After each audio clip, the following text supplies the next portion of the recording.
The iron shackles bit into Katherine's wrists as rough hands dragged her onto the wooden platform just as the first pale light of dawn broke over Fort Yuma, California.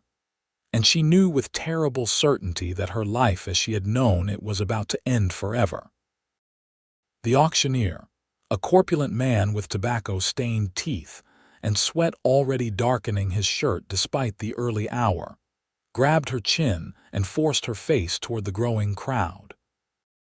It was July 1873, and the morning heat was already building, promising another scorching day in this desolate corner of the Arizona Territory, where California met the Colorado River. Katherine Sinclair had traveled across an ocean and half a continent to reach San Francisco with her family 2 years ago, fleeing poverty in Ireland, only to watch yellow fever claim her parents and younger brother within months of their arrival. At 21 years old, she had survived by taking whatever honest work she could find, but honest work had become scarce, and then the gambling debts her employer owed had somehow become her burden when he fled in the night, leaving her to face his creditors. Those creditors had no interest in her protests or her tears. They had dragged her south to Fort Yuma, where the law was a distant concept and men made their own rules. She had spent 3 days locked in a stifling room above the saloon, given barely enough water to survive, while they spread word of the auction.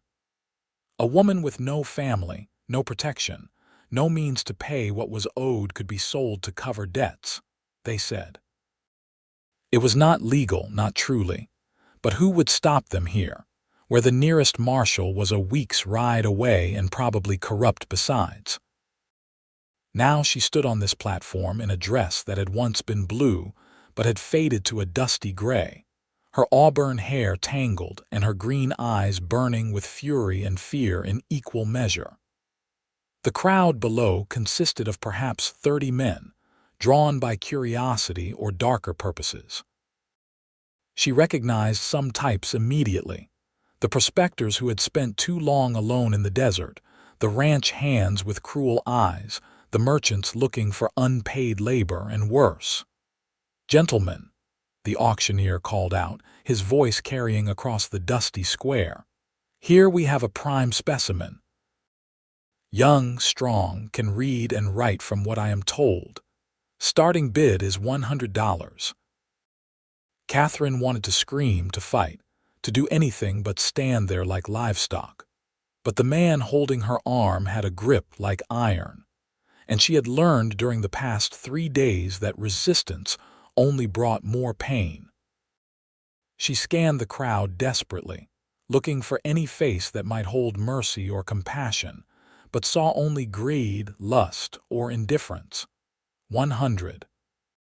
Called a voice, and Katherine's stomach turned as she saw it came from Sela's heart, a mine owner known for working his laborers until they dropped and burying the evidence in the desert. 125. This from a cattle rancher whose wife had died under suspicious circumstances the previous winter. The bidding continued, climbing higher, and Katherine felt tears burning behind her eyes, though she refused to let them fall. She would not give these men the satisfaction of seeing her break. Her parents had not brought her across the ocean to die in spirit, even if her body continued breathing. 300. The voice was new, deeper, and it cut through the increasingly excited murmur of the crowd like a knife. Katherine looked for its source and found herself staring at a man who sat astride a paint horse at the edge of the crowd. He was tall even sitting down, she could tell, with shoulders that strained against his worn leather vest. A dark hat shadowed most of his face, but she could see a strong jaw and a mouth set in a grim line. Everything about him spoke of capability and danger, from the Colt revolver on his hip to the way he sat his horse like he had been born in the saddle. The crowd had gone quiet, heads turning to look at the newcomer. The auctioneer recovered first, greed lighting his eyes at the jump in price. $300. Do I hear $325? Sela's heart scowled, studying the cowboy with narrowed eyes. 325, he called, challenge in his voice.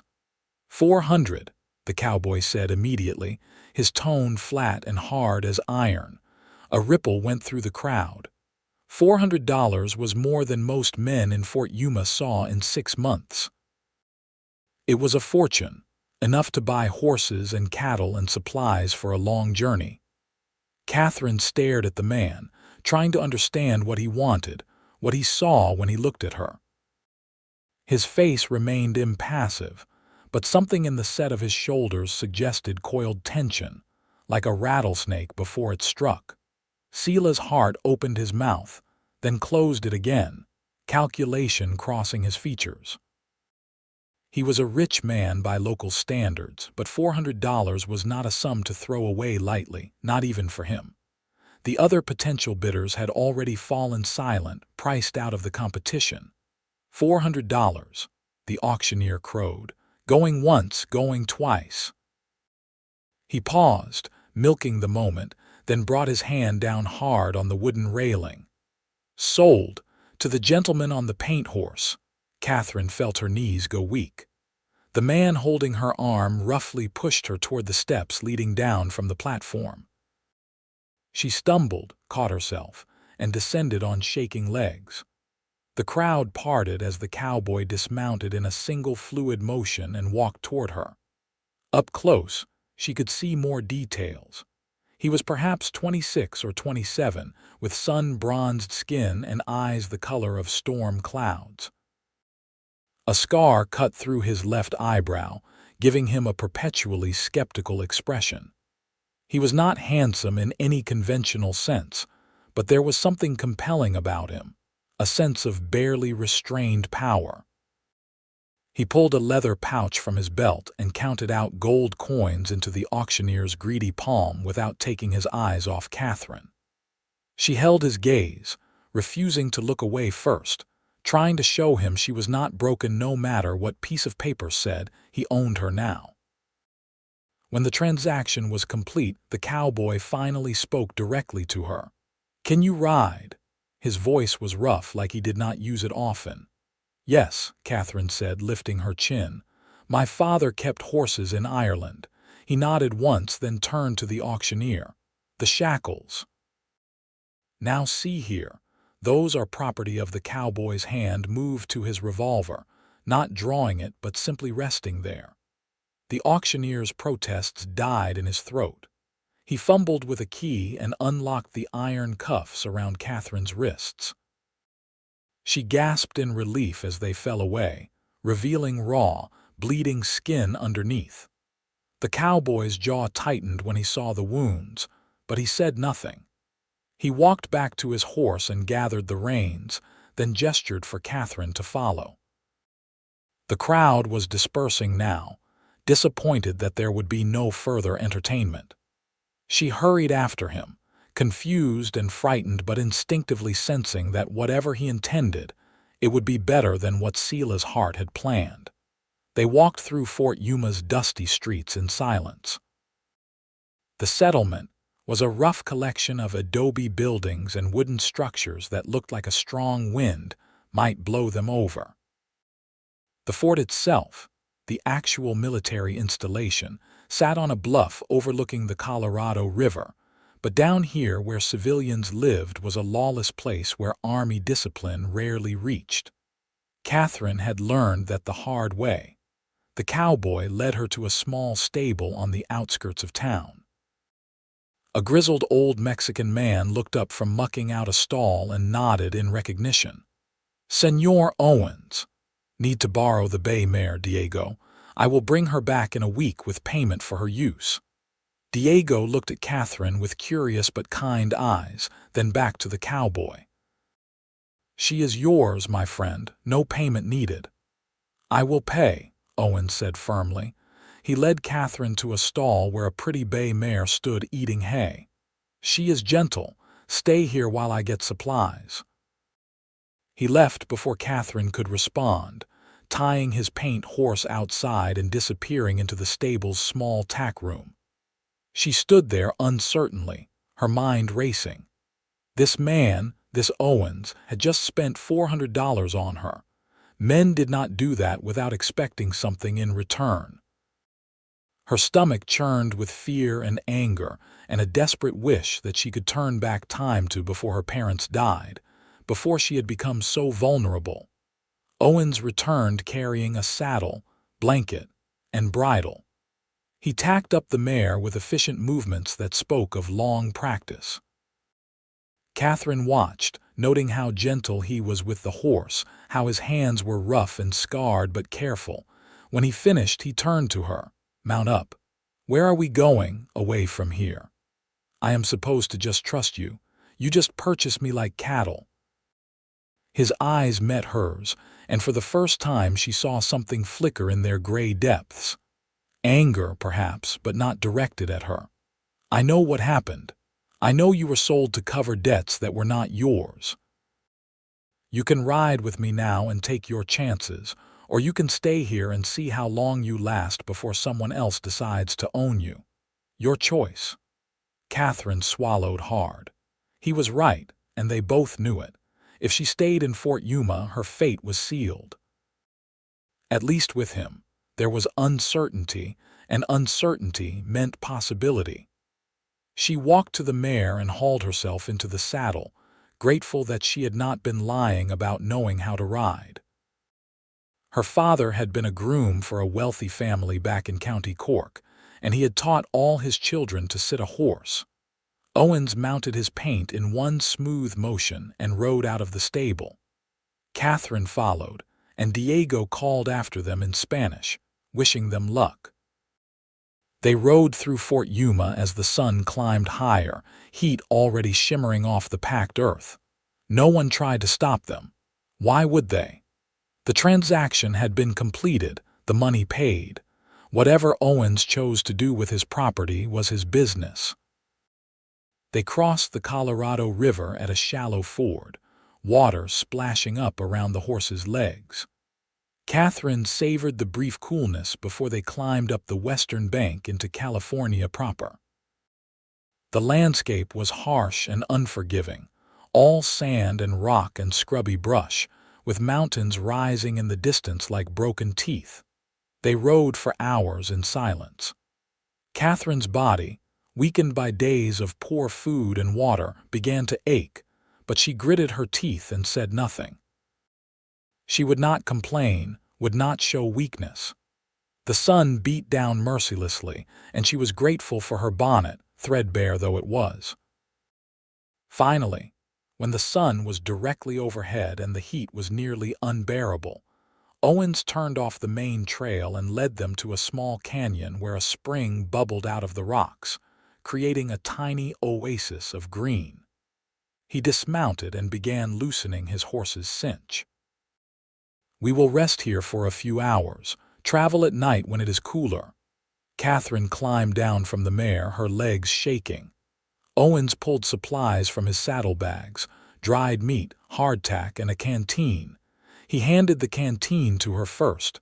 "Drink slow, not too much at once." She nodded and took small sips of the lukewarm water, forcing herself to follow his advice even though she wanted to gulp it down. When she finished, she handed it back and he drank as well, then offered her some of the food. They sat in the shade of an overhanging rock, eating in silence. Katherine could not stand it anymore. "Why did you do it? Why did you pay so much for me?" Owens chewed his hardtack slowly, staring out at the desert. When he finally spoke, his voice was low. "I came to Fort Yuma to buy supplies. Heard talk in the saloon last night about the auction. Heard them laughing about it, making plans for what they would do if they won the bidding." His jaw clenched. "My sister was taken by Comanche when she was 16. We searched for 3 years but never found her. I swore after that if I ever had the chance to save someone else's sister, I would do it." Katherine felt something shift in her chest, a tiny crack in the wall of fear and anger she had built. "I am sorry about your sister," he shook his head, "not looking for sympathy. Just answering your question. What happens now?" Owens turned to look at her, and his eyes were serious. "I am taking you to San Diego. I have a friend there who runs a boarding house, respectable place. She needs help and would give you work, a place to stay. You would be safe there, able to make your own way." Katherine stared at him, hardly daring to believe what she was hearing. "You are not going to. You do not expect." "I expect nothing," he said firmly. "What happened back in Fort Yuma was not right. Was not legal, either, no matter what they claimed. No man owns you. I paid that money to get you out, not to keep you in chains of a different kind." Tears spilled down Katherine's cheeks before she could stop them, all the fear and exhaustion and desperate hope of the past days overwhelming her at once. She turned away, ashamed of her weakness, but Owens did not comment. He simply stood and walked to the horses, giving her privacy to compose herself. When she had wiped her eyes and steadied her breathing, she joined him. He was checking the bay mare's hooves, making sure she had not picked up any stones. Katherine watched him work, seeing the care he took, and felt her opinion of him shifting further. She had been so certain when she stood on that platform that every man in the crowd was the same, that they all wanted to use her and discard her. But Oliver Owens was different. He had paid a fortune to set her free, and he wanted nothing in return except to know she would be safe. "How long to San Diego?" she asked. 8 days if we push hard, 10 if we take it easy. I would rather go slower, let the horses rest. The desert is not forgiving." "I can manage," Katherine said. "I am stronger than I look." The corner of his mouth twitched in what might have been the ghost of a smile. "I do not doubt that, Miss Sinclair," she blinked. "How do you know my name? You told it to them when they first dragged you onto that platform. Heard you screaming it, saying you were Katherine Sinclair and your father was Thomas Sinclair, and they had no right to treat you this way." The memory made her flush with embarrassment. She had fought so hard those first hours before they had locked her up, and the hopelessness had settled in. For all the good it did. "It told me you had fire," Owens said. "Told me you were worth saving." They rested through the worst heat of the afternoon. Katherine dozed fitfully in the shade while Owens kept watch, his rifle across his lap. When the sun began its descent toward the western horizon, he woke her gently, and they set out again. The temperature dropped as darkness fell, and Katherine was grateful for the relief even as she shivered slightly in her thin dress. They rode through the night, stopping only briefly to rest the horses. Owen seemed tireless, sitting straight in his saddle, guiding them unerringly even in the darkness. Katherine wondered how he could navigate when she could barely see the trail, but he seemed to read the land instinctively, watching the stars and the shape of distant mountains. As dawn approached again, painting the sky in shades of pink and gold, they reached another small spring. This one had been developed into a proper way station, with a small adobe building and a corral. An older woman came out when she heard the horses, wiping her hands on her apron. "Oliver Owens, as I live and breathe," she said, her weathered face breaking into a smile. "Have not seen you in 6 months or more. Hello, Martha. We need a place to rest for the day if you have room." Martha's sharp eyes took in Katherine's condition, the torn dress and abraded wrists, and her expression hardened with understanding. "Of course. Come inside, both of you." The interior of the adobe was blessedly cool and clean. Martha showed Katherine to a small room with a real bed and clean sheets. "There is water for washing in the basin, and I will bring you something to eat. You rest now, dear." Katherine wanted to protest that she was fine, but exhaustion overwhelmed her the moment she saw that bed. She managed to wash her face and hands, wincing as the water stung her raw wrists, then collapsed onto the mattress and fell instantly asleep. She woke to late afternoon light streaming through the small window and the smell of cooking food. Her body ached in every muscle, but it was a good ache, the kind that came from honest exertion rather than mistreatment. She found a comb on the washstand and worked the tangles from her hair as best she could, then ventured out into the main room.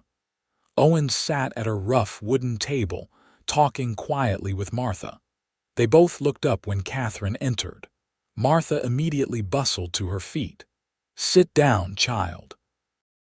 You must be starving." She was. Martha brought her a plate of beans and cornbread and strong coffee, and Katherine ate ravenously while trying to maintain some semblance of dignity. Owens watched her with an expression she could not quite read, something almost protective in his eyes. "Oliver tells me he is taking you to San Diego," Martha said, settling back into her chair. "Clara Morrison's boarding house." "That is the plan," Owens confirmed. "Good woman, Clara, she will treat you right." Martha patted Katherine's hand. "You have been through something terrible, I can see that. But you are safe now. Oliver is one of the good ones." Katherine glanced at him and found him looking uncomfortable with the praise. She realized she knew almost nothing about this man who had upended his life and spent a small fortune to rescue her. "What do you do, Mr. Owens? What is your trade?" "I work cattle mostly. Take jobs as they come. Breaking horses, guiding travelers through the desert, whatever needs doing." "He is being modest," Martha interjected. "Oliver is the best tracker in California. The Army hires him when they need someone found. He can read sign that no one else can see." Owens shifted in his chair, clearly wanting to change the subject. "We should leave before dawn tomorrow. Cover ground while it is cool." "I will pack you supplies," Martha said.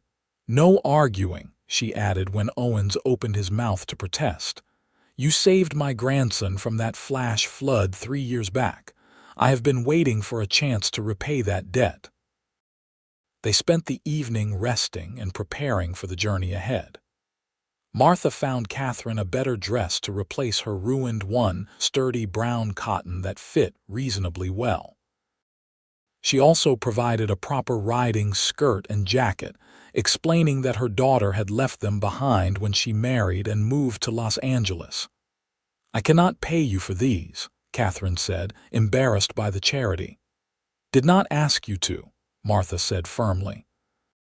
"Us women have to look after each other in this hard land. You just pass the kindness along when you are able."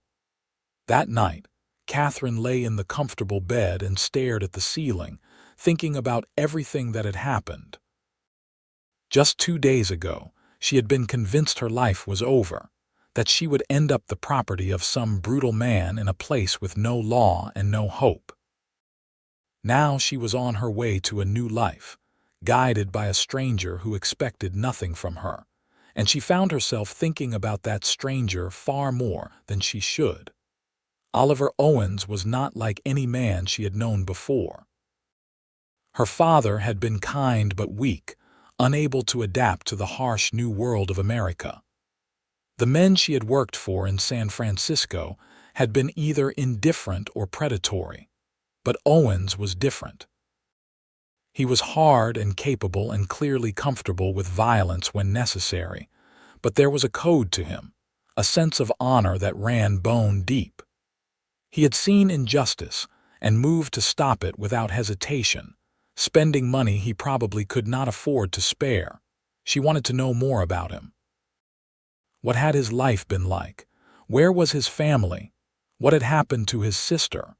The questions filled her mind as she finally drifted off to sleep. They left before sunrise as planned, with Martha pressing packages of food into their saddlebags and making them promise to stop again on their way back.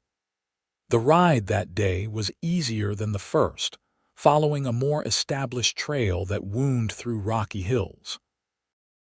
Owens pointed out landmarks as they rode, teaching her to read the desert the way he did. "See how the creosote grows thicker on that slope. Means there is water underground close to the surface. And those rocks there, the way they are stained white, mineral deposits. Usually marks an old spring, even if it is dried up now.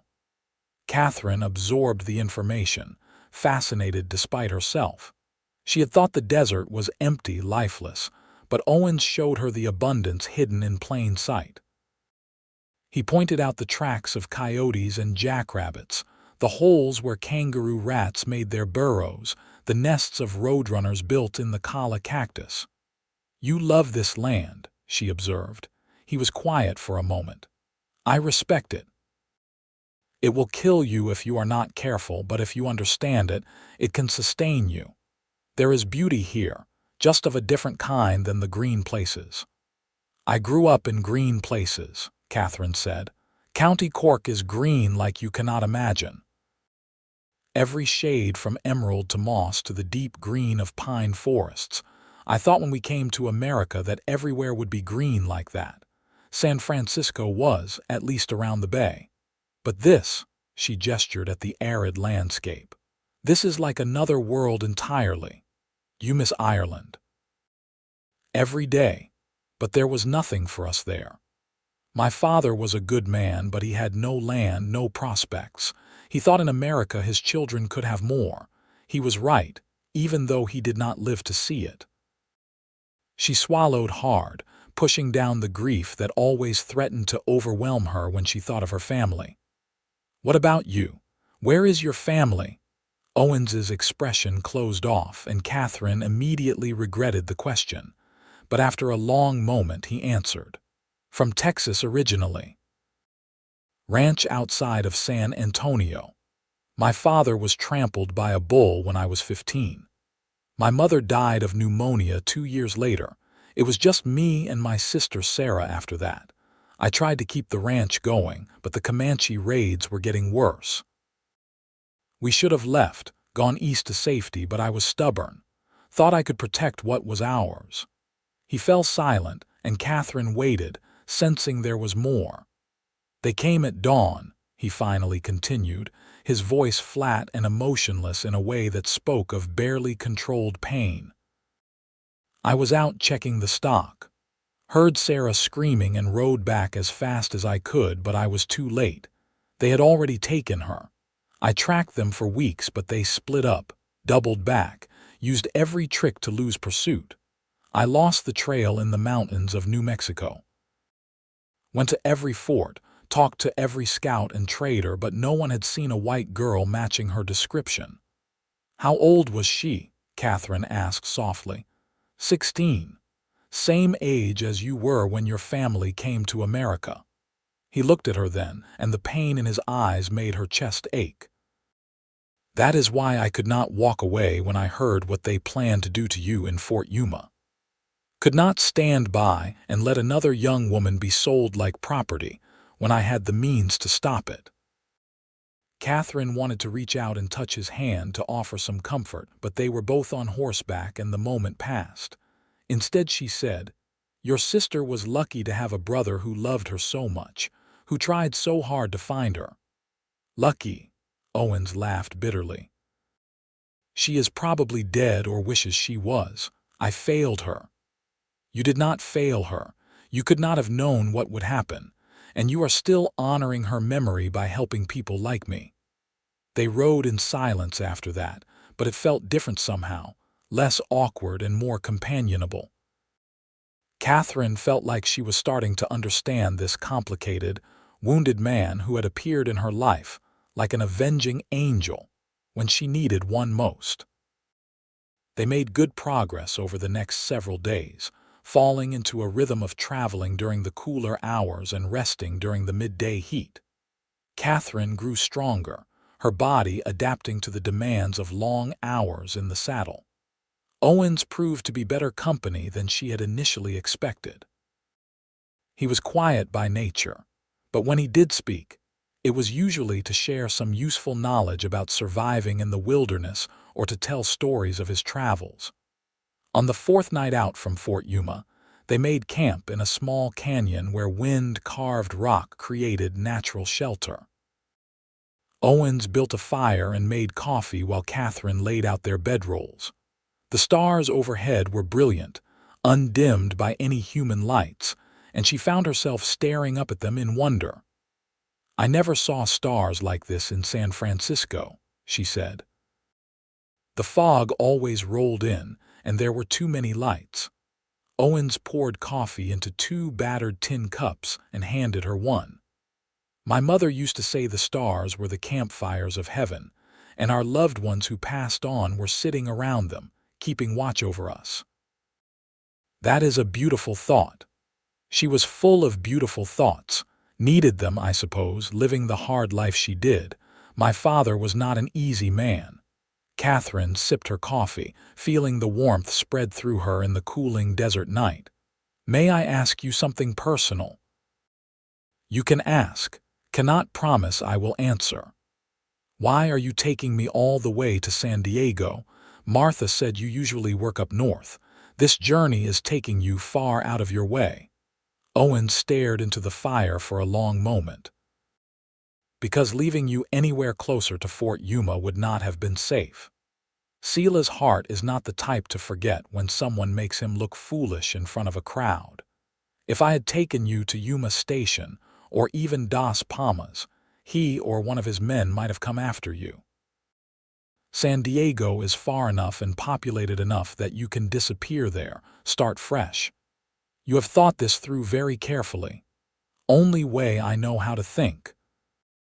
Katherine studied his profile in the firelight, the strong nose and stubborn jaw, the scar through his eyebrow, the way his hair curled slightly at the nape of his neck where it touched his collar. He was not a handsome man by any conventional measure, but there was something compelling about him, something that drew her despite her best intentions to remain emotionally distant. She had told herself that gratitude was not the same as affection, that she should not confuse being rescued with genuine feeling. But sitting here with him under the stars, listening to him talk about his mother and his lost sister, watching the careful way he did everything from building a fire to checking the horses, she was beginning to suspect her feelings ran deeper than simple gratitude. It was foolish, she told herself sternly. In a few more days they would reach San Diego and he would deliver her to his friend's boarding house and ride away, probably forever. She would begin the process of rebuilding her life, and he would return to his solitary existence. Getting attached would only lead to heartbreak, but her heart, it seemed, was not interested in logic. "Tell me about San Diego," she said, pushing away the confusing tangle of emotions. "What is it like? Bigger than Fort Yuma, but still small by city standards. Maybe 3,000 people. It has a real harbor, sits right on the bay. The climate is better too, cooler because of the ocean. Not as green as Ireland, but not barren like the desert. Clara's boarding house is in the old town, up on the hill. She caters mostly to respectable single women, teachers and shop girls and such. You would be safe there. And you know her how? She was married to my captain when I served in the Army before he died at Apache Pass in '62. After the war, she needed to support herself, so she started the boarding house. I send her whatever business I can, and she feeds me when I am in town. You served in the war. Union cavalry, yes, 3 years. Katherine wanted to ask more, but something in the set of his shoulders told her the subject was closed. She finished her coffee in silence and settled into her bedroll, watching the fire burn down to embers. Across from her, Owens sat with his rifle across his lap, keeping first watch as he always did. She wondered when he slept, if ever. He seemed to need less rest than normal people, able to function on catnaps and coffee. The next day they encountered other travelers for the first time since leaving Martha's Way station. A family in a wagon was heading east, the father grim-faced and the mother holding a baby while 2 small children peered out from under the canvas cover. They pulled to the side of the trail to let Owens and Katherine pass. "Any trouble ahead?" Owens called out. "Heard there were bandits working the road near Carrizo Creek," the father replied. "We are going around taking the northern route." Owens nodded his thanks and they rode on. Katherine looked at him questioningly. Should we go north too? No. Northern route adds 3 days and the water is uncertain this time of year. We will be careful at Carrizo Creek, that is all.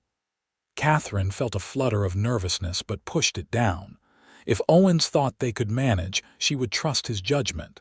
He had gotten them this far safely. They reached the area around Carrizo Creek late the following afternoon. The landscape was particularly desolate here, all sand and rock with barely any vegetation.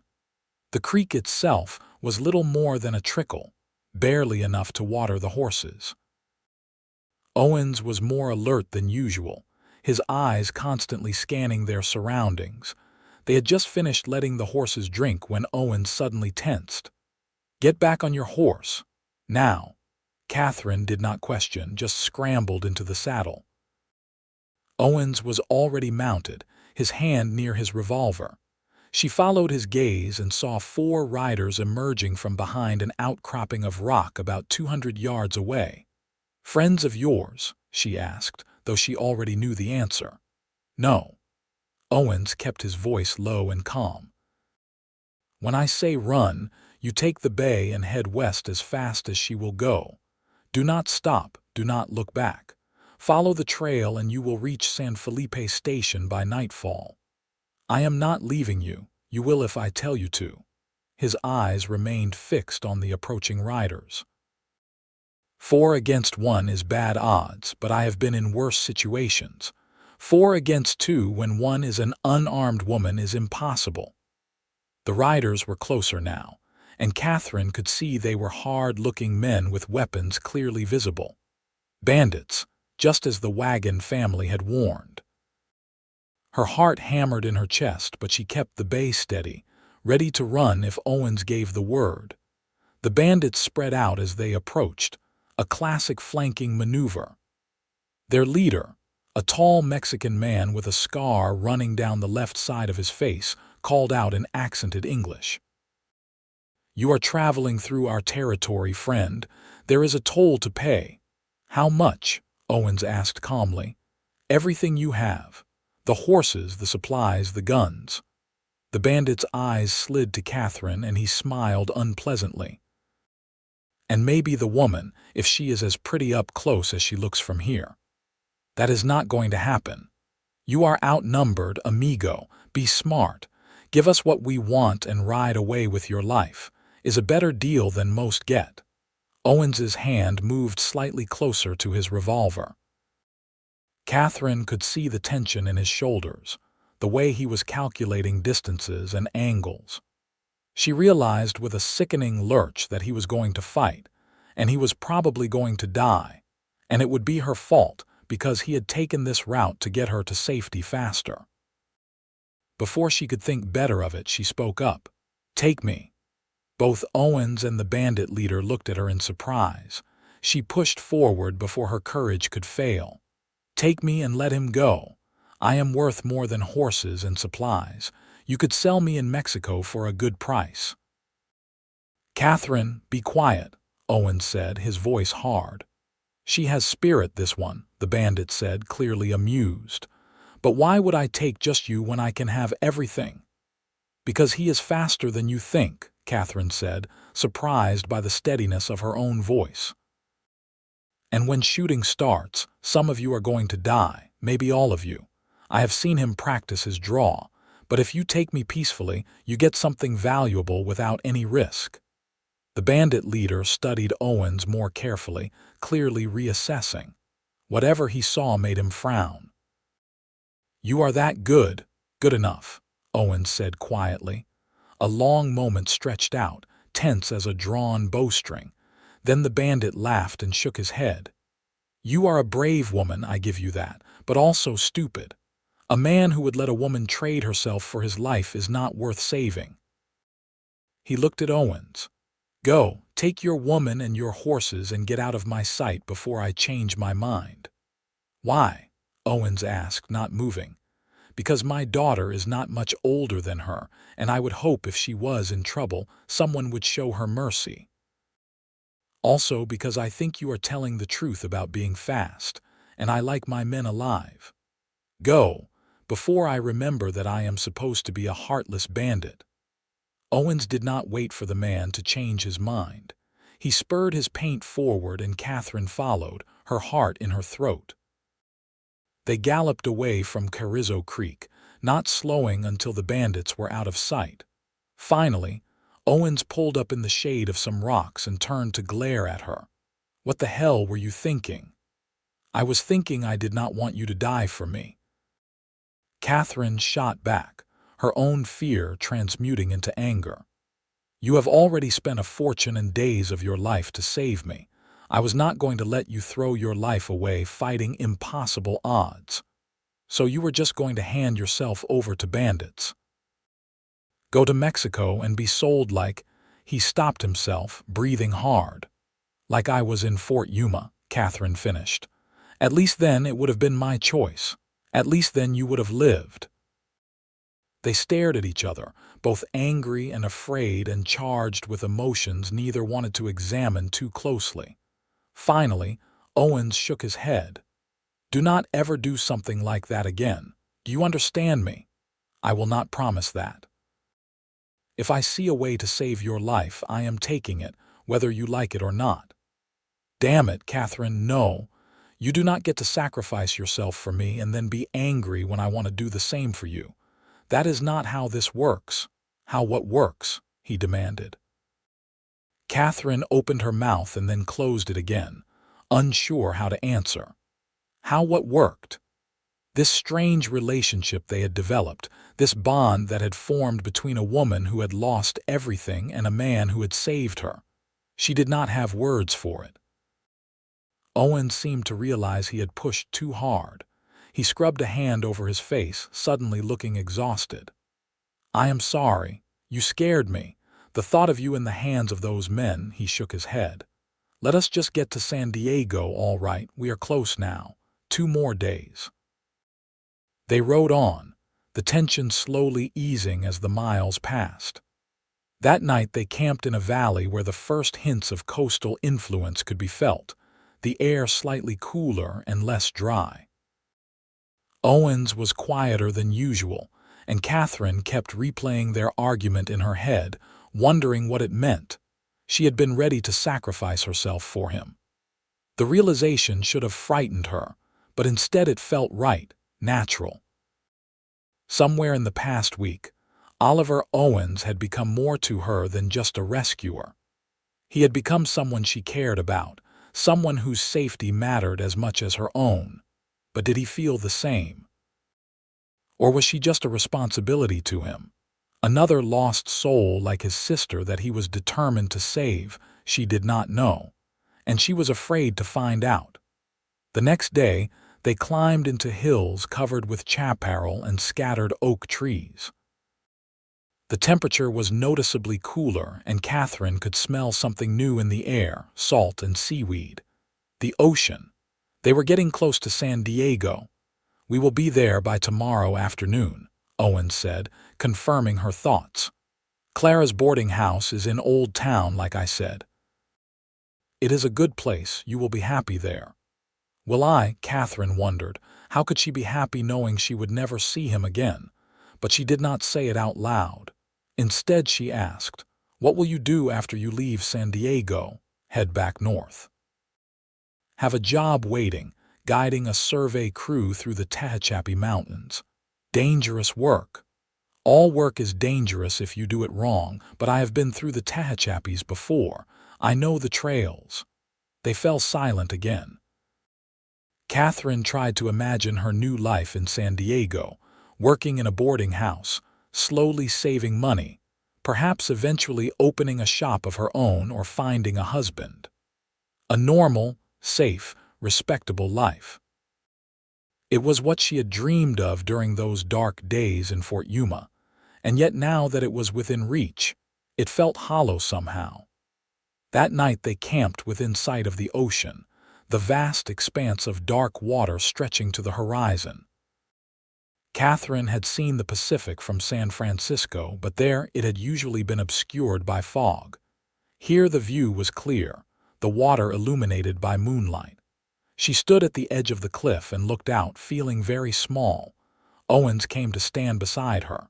First time seeing it like this. Yes, it is beautiful and terrifying. All that water going on forever. My sister used to be afraid of the ocean. We took a trip to Galveston when she was 10 and she would not go near the waves, said they were too big, too loud. She liked the rivers better where she could see the other side. It was the first time he had mentioned his sister without prompting, and Katherine took it as the gift it was. You must miss her terribly. Every day. But it has been 11 years now. I have had to accept that I will probably never know what happened to her. Whether she is alive or dead, happy or suffering, the not knowing is the hardest part. Katherine reached out and took his hand, a bold move that surprised them both. He looked down at their joined hands, and for a moment she thought he would pull away. But instead his fingers tightened around hers and they stood together in silence, watching the moonlight on the water. I am afraid, Katherine admitted softly. Of what? Of getting to San Diego, of you leaving, of starting over alone in a strange city. She took a shaky breath. Of never seeing you again. Owens was quiet for so long that Katherine began to regret her honesty, but then he spoke, his voice rough with emotion. I am afraid too. I have been alone for a long time, Katherine. Told myself it was easier that way, that caring about people only led to loss and pain. But this week with you, he paused, seeming to struggle for words. You make me want things I thought I had given up on. She turned to face him fully. What things? A home. A family. Someone to come back to at the end of the day. He raised his free hand and touched her cheek gently. Someone to love. Katherine's breath caught. Oliver, he bent his head and kissed her, and it was nothing like she had imagined her first kiss might be. It was not gentle or tentative. It was desperate and hungry and full of all the fear and longing they had both been holding back. She kissed him back with equal fervor, her hands clutching his shirt, pulling him closer. When they finally broke apart, both breathing hard, Owens rested his forehead against hers. I should not have done that. You deserve better than a drifter with no home and no prospects. You are the best man I have ever known, Katherine said fiercely. You are brave and honorable and kind. You spent your last $400 to save a stranger. Do not tell me you have nothing to offer. That was not my last $400, he admitted, but it was most of what I had saved. Took me 2 years to put that much together. And you spent it on me in an instant. Best money I ever spent. He smiled then, a real smile that transformed his usually stern face. You are going to make me rethink all my plans, are you not? I hope so, Katherine said, and kissed him again. They sat by the fire that night, Katherine leaning against Owens's shoulder while he absently stroked her hair. They talked about everything and nothing, sharing stories of their childhoods, their dreams for the future, the small details that make up a life. Katherine learned that he loved coffee but hated tea, that he could speak passable Spanish and a little Apache, that his favorite meal was his mother's cornbread and beans. He learned that she could sew and keep accounts, that she had wanted to be a teacher back in Ireland, that she was terrified of snakes but found scorpions fascinating. What do we do now? Katherine asked as the fire burned low. I still need work, a place to stay. And you have that job waiting in the north. I am going to talk to Clara, Owens said slowly, clearly thinking it through as he spoke. See if she still needs that help.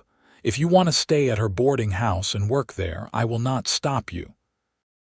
But I am also going to cancel that job in the Tehachapi's and find work around San Diego. I am not leaving you, Katherine, not unless you want me to. I do not want you to, she said immediately. She hesitated, then plunged forward. I want to build a life with you if you will have me. He kissed the top of her head. Nothing would make me happier, but we do this right. I court you properly, give you time to be sure. You have been through trauma, and I will not take advantage of that. When you agree to marry me, and you will," he added with a confidence that made her smile, "it will be because you truly want to, not because you feel obligated." "I already know what I want," Katherine protested. "Maybe, but give it time anyway, for me." She agreed, though privately she was certain her feelings would not change. How could they? Oliver Owens had appeared in her darkest hour like something out of a story, and against all odds, he had not only saved her body but somehow begun healing her spirit as well. They reached San Diego the next afternoon, riding down the dusty streets of Old Town. The settlement was indeed larger than Fort Yuma, with proper buildings and multiple stores, and even a few attempts at decorative landscaping. Clara's boarding house was exactly as Owens had described. A large adobe structure painted white with a red tile roof, sitting on a hill overlooking the bay. Clara Morrison turned out to be a handsome woman in her 40s with graying hair and sharp blue eyes that missed nothing. She took one look at Owens and Katherine standing together, and a knowing smile crossed her face. "Oliver Owens, you wrote saying you were bringing me a girl who needed work, but you did not mention she was the girl. What do you mean?" Owens asked, though Katherine noticed his ears had gone slightly red. "I mean I have known you for 10 years, and never once seen you look at a woman the way you are looking at her. Come inside, both of you. Let us discuss arrangements." Over coffee in Clara's comfortable kitchen, they explained the situation, or at least an edited version that left out the specifics of Katherine's near sale in Fort Yuma. Clara listened carefully, asking occasional questions, her expression growing increasingly sympathetic. "You can stay here as long as you need," Clara said when they finished. "I do need help, that part was true. The house stays full and I am not as young as I used to be. Room and board plus a small wage. You would have your own room, take meals with the other boarders and help me with cooking and cleaning." "That sounds wonderful," Katherine said, feeling a weight lift off her shoulders. "Thank you, Mrs. Morrison." "Clara, please. Mrs. Morrison makes me feel ancient." She turned to Owens. "And what are your plans? Do not tell me you are running off to Tehachapi after all." "I sent a telegram from the station canceling that job. Thought I would look for work around here instead. The Army is always hiring scouts. And if you are planning to stick around," her eyes moved meaningfully between them, "you might want to think about something more permanent than scouting jobs. I heard Tom Webster is looking to sell his ranch up the valley. 20 acres with water rights and a decent house. He wants to retire to Los Angeles to be near his daughter." Owens frowned thoughtfully. "I do not have enough saved to buy a ranch. You could work it out with Tom. He is a reasonable man. Pay him over time." Katherine watched this exchange with growing excitement. A ranch would mean a home, stability, a future, but she kept quiet, not wanting to pressure Owens into anything. "I will talk to him," Owens said finally. "Thank you, Clara." "Just looking out for my friends," Clara said warmly. She stood and gestured for Katherine to follow. "Come, dear. Let me show you to your room and introduce you to the other girls." Katherine glanced back at Owens as she left the kitchen. He gave her a small nod of encouragement, and she felt her heart swell with affection and hope. Her room was small but clean and bright, with a real bed and a dresser and a window overlooking the garden. The other boarders were friendly, a mix of young women working as teachers, seamstresses, and shop assistants. They welcomed Katherine warmly, and within an hour she felt more at home than she had since her parents died. That evening, Owens came by for dinner, which Clara allowed since he was an old friend. The meal was lively, with good food and better conversation. Katherine watched him interact with Clara and the other boarders, seeing a side of him she had not witnessed during their journey. He was still quiet, but there was an ease to him here, a relaxation of the constant vigilance he had maintained in the wilderness. After dinner, Clara shooed them out into the garden, not even trying to be subtle about giving them privacy. They walked among the roses and herbs while the sun set over the bay, painting the sky in brilliant shades of orange and purple. "I like it here," Katherine said. "I think I could be happy in San Diego. I am glad." Owens took her hand, the gesture already becoming familiar. "I talked to Tom Webster this afternoon. His ranch is nice, good water, decent grazing. He would sell it to me for $800, half up front and the rest over 2 years. I have enough saved for the down payment, especially since Clara is going to loan me $100. Oliver, that is wonderful. If I work it right, running cattle and maybe some horses, I can make it profitable. It would be a good life." He stopped walking and turned to face her. "A life I want to share with you when you are ready." Katherine felt tears prick her eyes, but they were happy tears this time. "I am ready now. I know you want to give me time, and I appreciate that, but I have never been more certain of anything." "Give me 6 months," he said. 6 months to court you properly, to get the ranch running, to prove to you and to myself that I can give you the life you deserve. Then, if you still feel the same, I will ask you properly and we will be married." It seemed like an eternity, but Katherine could see the logic in it. She was still recovering from trauma, and Owens needed time to establish himself financially. They would do this right. 6 months, she agreed, but you have to promise to visit often. "Every Sunday," he said immediately. "Clara already said I am invited for Sunday dinner indefinitely." They sealed the promise with a kiss, and Katherine felt joy bubble up inside her, bright and effervescent. A week ago she had been standing on an auction platform, convinced her life was over. Now she had a job, a place to live, friends, and a man who loved her. The world had gone from nightmare to dream in the span of days, and it was all because of Oliver Owens's courage and compassion. The 6 months that followed were the happiest of Katherine's life.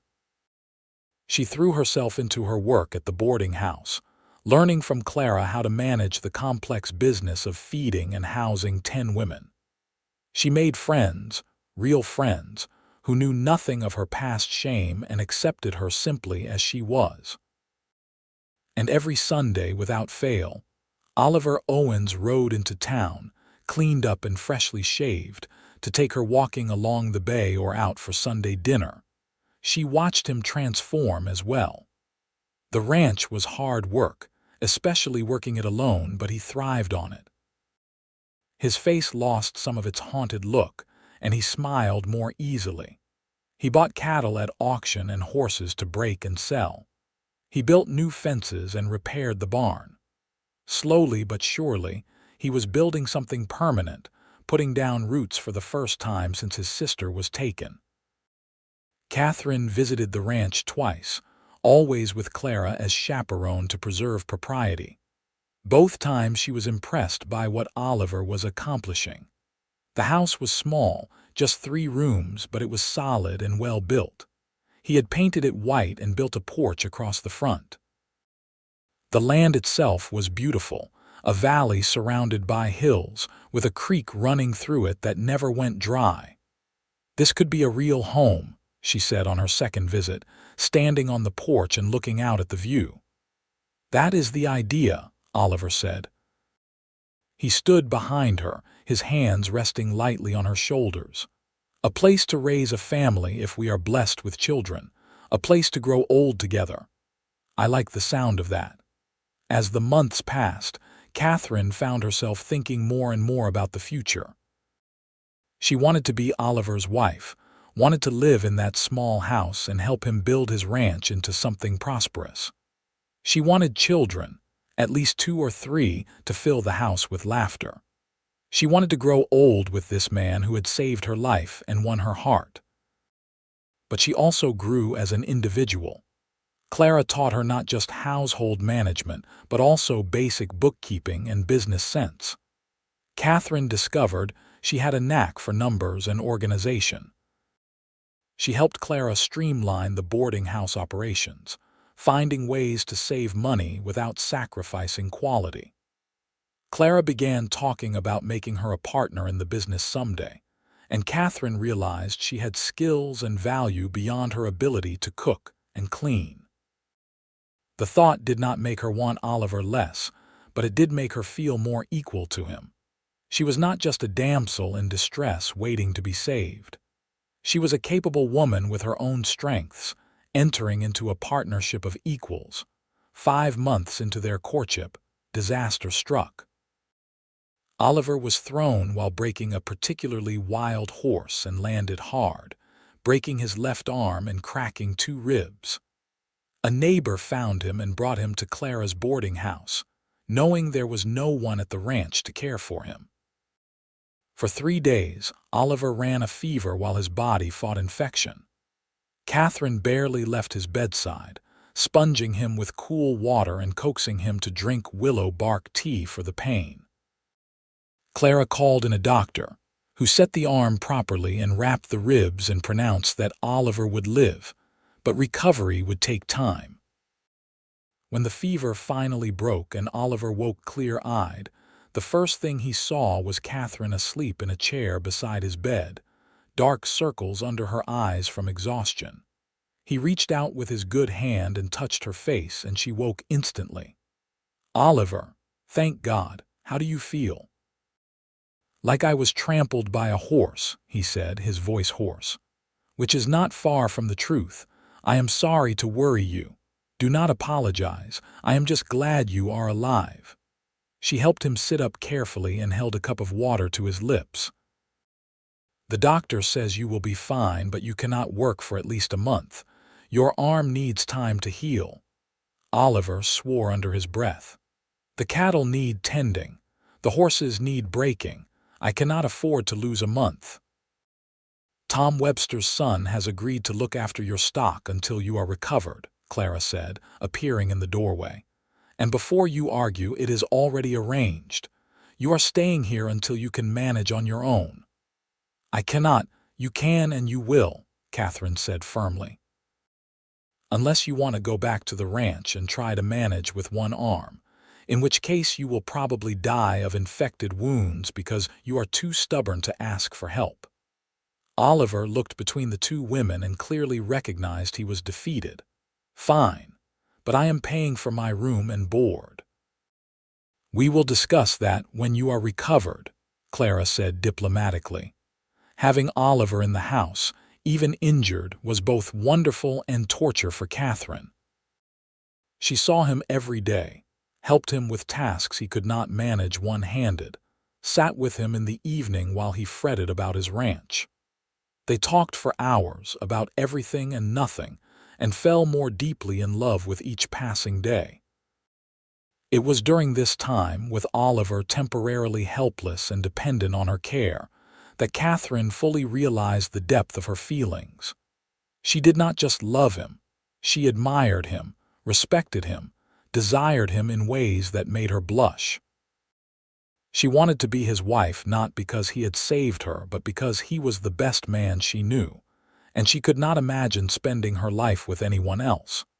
When Oliver's arm had healed enough that he could return to the ranch, Katherine made a decision. She went to Clara and asked for the day off, then rode out to the ranch unaccompanied, scandalous though it was. She found Oliver in the barn, struggling one-handed to muck out a stall. "You are going to hurt yourself again," she said from the doorway. He turned, surprise and pleasure warring on his face. "Katherine, what are you doing here? Where is Clara?" "I came alone. I know I should not have, but I needed to talk to you privately." She stepped into the barn, suddenly nervous. "I have been thinking about our agreement. About waiting the full 6 months." "It has only been 5, Oliver said cautiously. "I know. But nearly dying changes things. Life is short and uncertain, and I do not want to waste another day of it. I love you, Oliver Owens. I want to marry you now as soon as it can be arranged." Oliver set down the pitchfork and walked over to her, moving carefully because of his ribs. "Are you sure? I do not want you to feel rushed. I have never been more sure of anything. These past 5 months have only confirmed what I already knew. You are the man I want to spend my life with. You are my home, Oliver. Not San Diego, not Clara's boarding house, not even this ranch. You."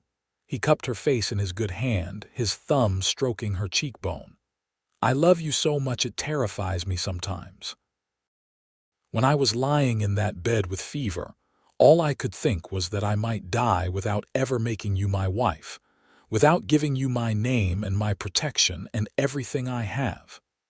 Then let us not wait any longer." Oliver kissed her then, deep and thorough, and Katherine felt desire coil hot in her belly. They broke apart breathing hard, and Oliver rested his forehead against hers. 2 weeks. Give me 2 weeks to finish healing and make this place presentable. Then we will get married, and I will spend the rest of my life making you happy. You already make me happy." They were married on a Saturday afternoon in late January 1874 in the small Catholic church in Old Town with Clara and Tom Webster standing as witnesses. Katherine wore a simple dress of cream-colored silk that Clara had helped her make, and Oliver wore his best suit, which he admitted he had not worn since his army days. The priest, Father Miguel, performed the ceremony with warmth and blessing, and when Oliver kissed his bride, Katherine felt like her heart might burst from joy. The wedding breakfast was held at Clara's boarding house, with all the boarders and several of Oliver's new rancher friends in attendance.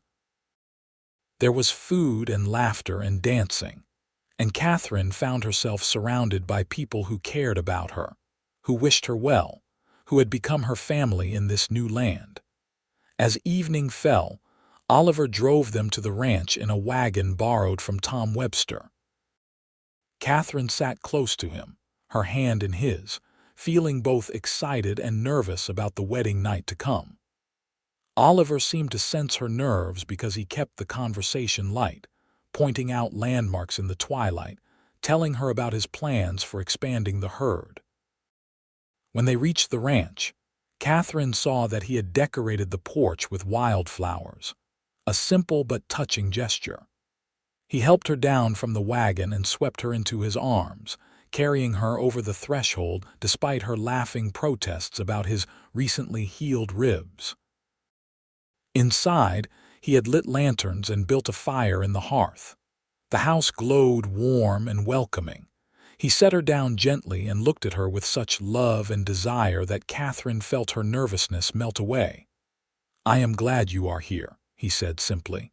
"I am glad you are mine."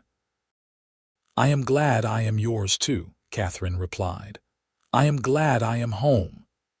Their wedding night was tender and passionate, awkward and perfect in the way of first times between people who love each other. Oliver was patient and gentle, mindful of Katherine's inexperience, and Katherine gave herself to him without reservation, trusting him completely. Afterward, they lay tangled together in the big bed, talking softly about their future until they fell asleep in each other's arms. The months that followed were an adjustment as they learned to live together, to navigate the small conflicts and compromises of marriage. Katherine threw herself into making the ranch house a real home, sewing curtains and planting a vegetable garden. She learned to cook on the wood stove, though her first attempts were disastrous, and Oliver ate them without complaint. She also learned to help with the ranch work, feeding chickens and gathering eggs, helping with the vegetable garden, even learning to milk the cow Oliver bought. Oliver, for his part, was attentive and loving, never taking her for granted. He continued to court her even after marriage, bringing her wildflowers from the hills and surprising her with small gifts when he went to town. He was patient with her learning curve and praised her efforts, and he never failed to tell her he loved her. In May, Katherine realized her monthly courses had not come.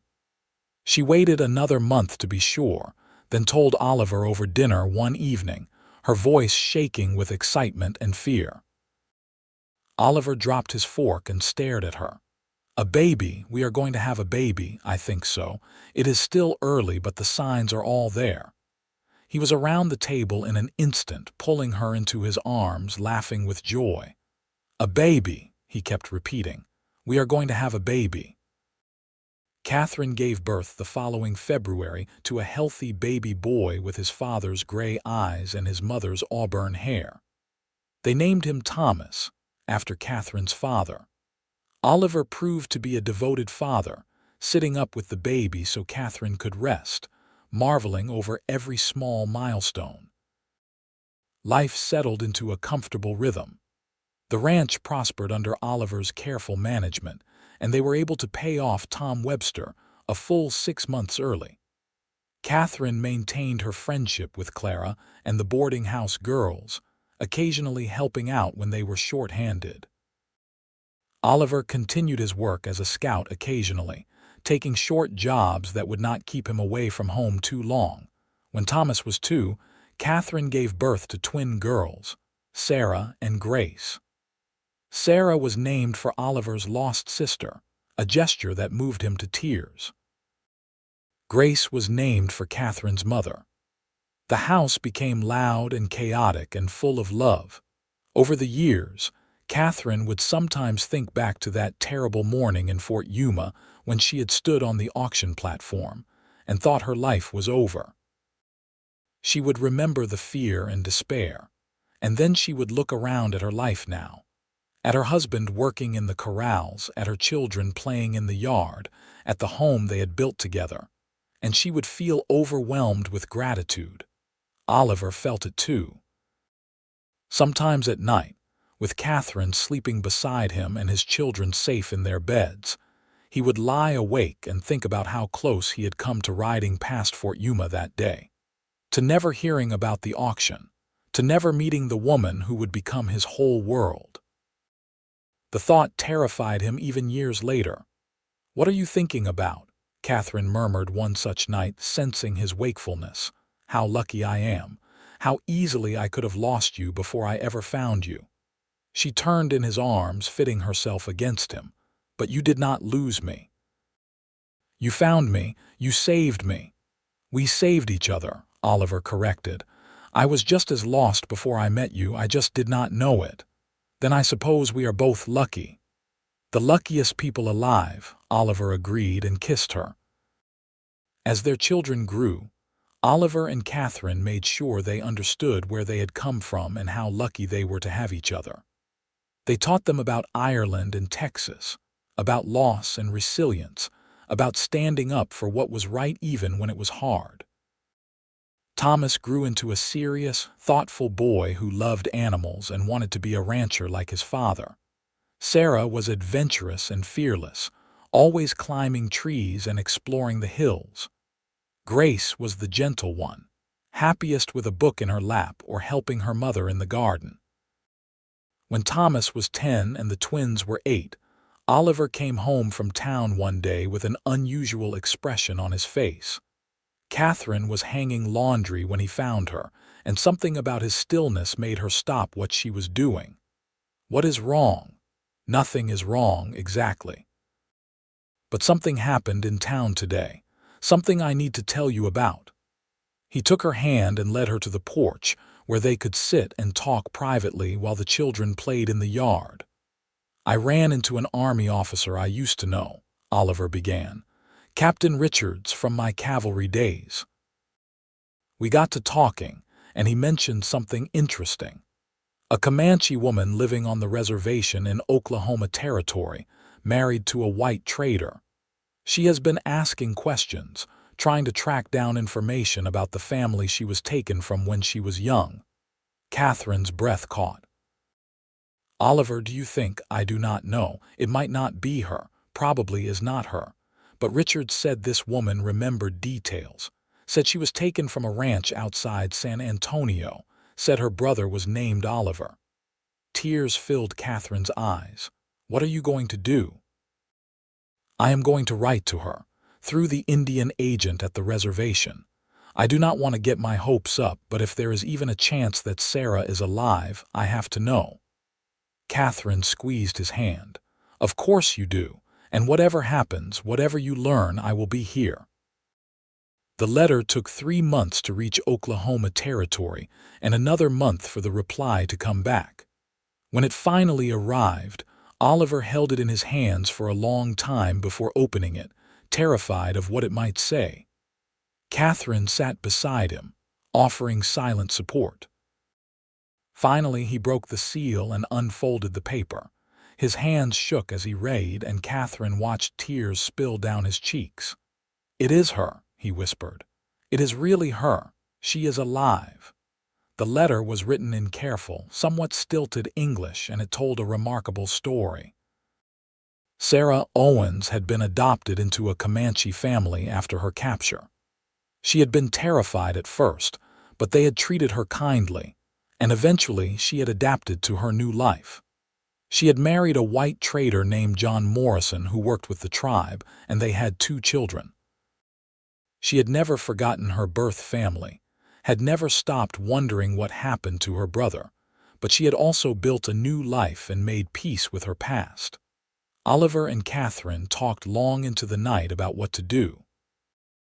In the end, they decided to make the journey to Oklahoma Territory, to give Oliver the chance to see his sister again after 23 years. It would be a long trip, hard on the children, but they all agreed it was important. They made the journey that summer, leaving the ranch in the care of a trusted neighbor. It took nearly 3 weeks of travel, by train and stage and finally wagon, but they reached the reservation in late July. The Indian agent directed them to a trading post on the edge of the reservation, and there, standing on the porch, was a woman in her late 30s with sun-weathered skin and long dark hair shot through with gray. She looked at Oliver, and recognition dawned in her eyes. "Ollie." Oliver climbed down from the wagon, moving like he was in a dream. "Sarah." They met in the dusty yard and held each other, both crying, while Katherine watched with tears streaming down her own face. The children were quiet, sensing the importance of the moment. Sarah pulled back to look at Oliver properly. "You got so tall. I remembered you as a gangly 15-year-old, but look at you now." "You grew up too," Oliver said, his voice rough. "I looked for you for so long, I thought I was afraid. I know. I am sorry. I tried to get word out, but it was complicated. The family who took me, they were not cruel, but they were not going to help me leave either. By the time I could have gone, years had passed and I had a life here. I told myself you probably thought I was dead, that it would be better to leave the past in the past." She wiped her eyes. "But I never stopped wondering, never stopped hoping I might see you again someday." They spent 2 weeks at the trading post, getting to know each other again. Sarah's husband John turned out to be a good man, patient and kind, who clearly adored his wife and children. Sarah met Katherine and the children and immediately loved them, and Katherine found herself gaining a sister as well as giving Oliver his back. On their last evening together, Sarah and Oliver sat outside watching the sunset while their children played together. "I am glad you found someone," Sarah said. "Katherine is wonderful, and your children are beautiful." "I am glad you found someone too. John is a good man. He is." Sarah was quiet for a moment. "I want you to know, I do not regret my life. It was not the life I would have chosen, but it became a good life. I learned a different language, a different way of seeing the world. I have a husband I love and children who are healthy and happy. I am content." "I am glad," Oliver said, and meant it.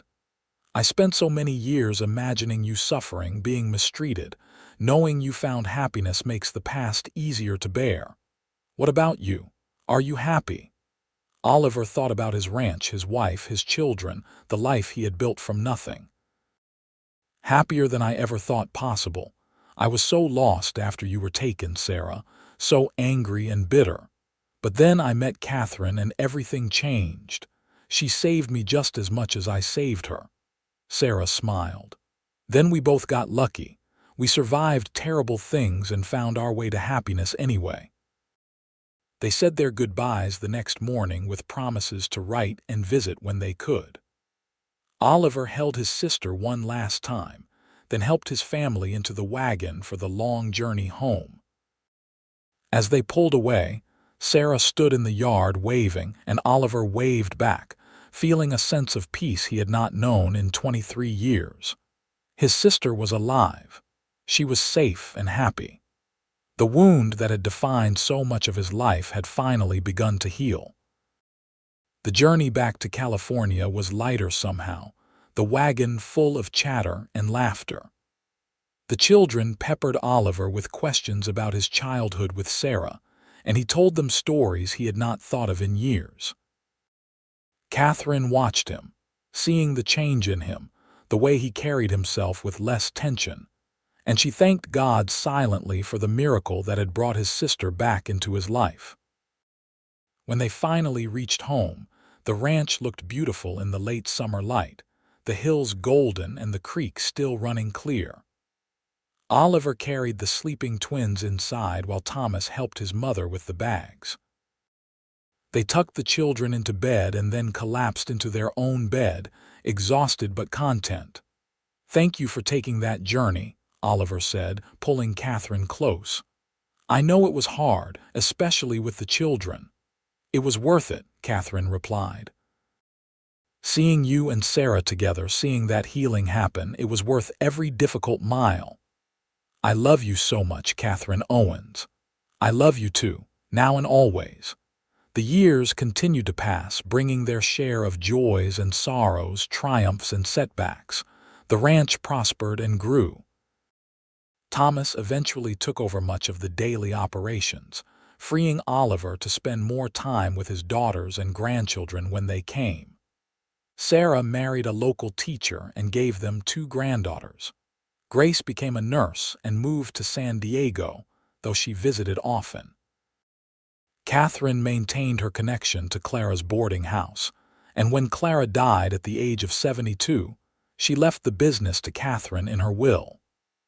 Katherine ran it for several years before selling it to one of the former boarders, using the money to expand the ranch.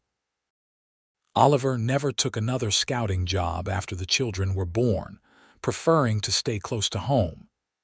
He became known throughout the valley as a fair dealer and a good neighbor, always willing to help others as he had once been helped. Katherine became involved in the local church and women's societies, using her organizational skills and business sense to support causes she believed in. When they had been married 25 years, their children threw them an anniversary party at the ranch. It seemed like half the county turned up, testament to the roots they had put down and the community they had built. Sarah and her family came from Oklahoma Territory, a journey they now made every few years. There was food and music and dancing, and at the end of the evening, Oliver and Katherine stood on their porch watching the festivities wind down. "Did you ever imagine this?" Katherine asked, leaning into her husband's embrace. "When you bid on me that day in Fort Yuma, did you ever think it would lead to all of this?" "I did not think much beyond getting you safe," Oliver admitted. "But somewhere in the back of my mind, I think I hoped. Hoped that maybe you could be the family I had lost, the home I had been searching for. And did I turn out to be?" He turned her to face him, looking into her eyes with all the love and devotion of their quarter-century together.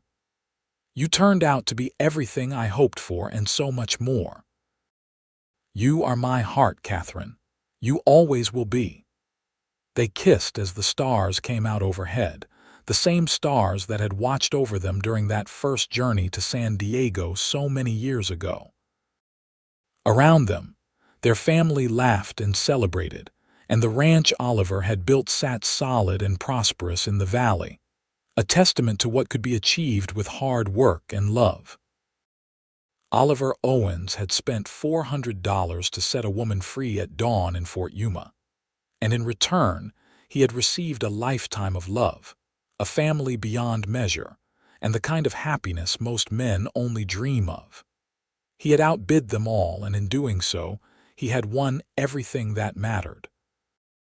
As they grew older, Oliver and Katherine never lost the sense of gratitude for what they had found together. They told their story to their grandchildren, wanting them to understand that sometimes the worst moments in life can lead to the best outcomes, that courage and compassion matter, that love can bloom even in the harshest circumstances. On their 50th wedding anniversary, their entire family gathered once again at the ranch. Thomas had long since taken over operations completely, and Oliver and Katherine lived in a smaller house on the property, still close to the land they loved but no longer burdened with the daily work. They were both in their 70s now, slowed by age but still sharp in mind and devoted in heart. That evening, surrounded by children and grandchildren and even a few great-grandchildren, Oliver stood to make a toast. 50 years ago, he began, his voice still strong despite his age, I made the best decision of my life.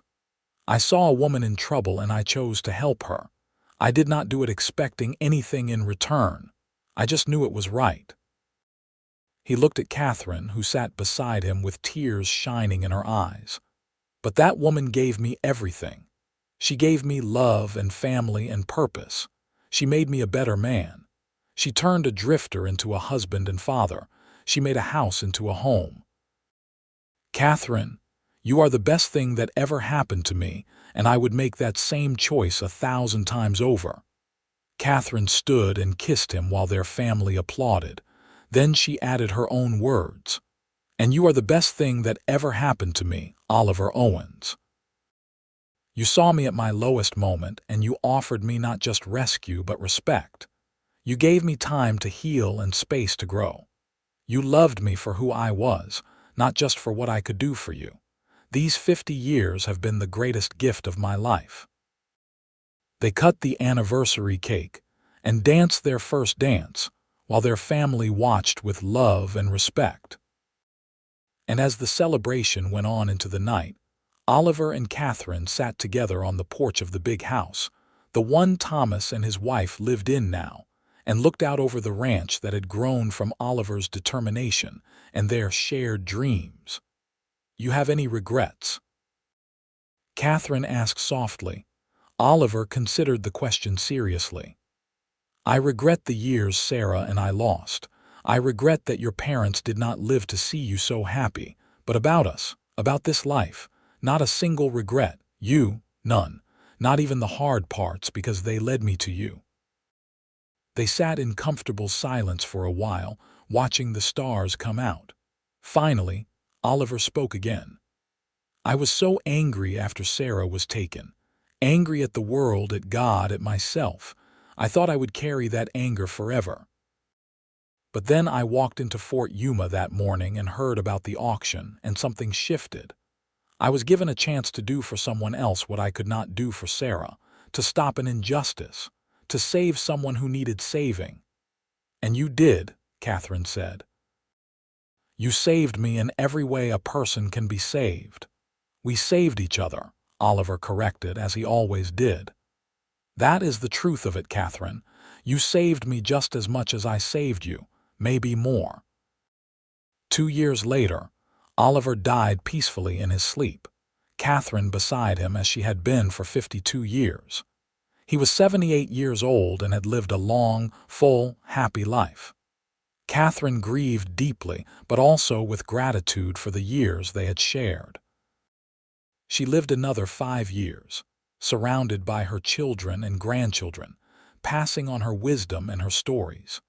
When she died, Katherine was buried beside Oliver on the hill overlooking the ranch, under a large oak tree they had planted together 40 years earlier. Their children carved a simple inscription on the shared headstone. Oliver and Katherine Owens. He set her free. She set him free. Together they built a life of love. The ranch stayed in the family for generations, and the story of how Oliver outbid them all to save Katherine at dawn in Fort Yuma became family legend, told and retold to each new generation. It became a reminder that courage matters, that compassion matters, that one person choosing to do the right thing can change lives in ways beyond imagining. And if sometimes in the evening when the light is just right, people claim to see two figures walking hand in hand through the ranch, checking on the stock and admiring the sunset, well, no one was surprised.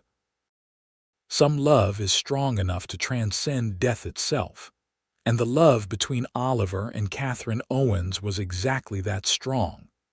Their story began with an auction at dawn and a cowboy who outbid them all. It continued with a journey through the desert, a courtship built on respect and genuine affection, and a marriage that weathered every storm. It encompassed children and grandchildren, prosperity and purpose, healing and hope. And it ended, decades later, with two people who had found in each other everything they had ever needed, everything they had ever dreamed of, everything that made life worth living. It was a love story for the ages, born in the harsh world of the Wild West, but transcending time and place. It was proof that even in the darkest moments, hope exists. That even when we think all is lost, salvation can appear in unexpected forms. That love, real love, is worth fighting for, worth sacrificing for, worth building a life around. Oliver Owens spent $400 at dawn in Fort Yuma and received in return 52 years of happiness. Katherine Sinclair was sold to the highest bidder and found instead her soulmate and partner. Together, they proved that the measure of a life is not in its beginning, but in what we do with the chances we are given, and they made the absolute most of every single chance that came their way.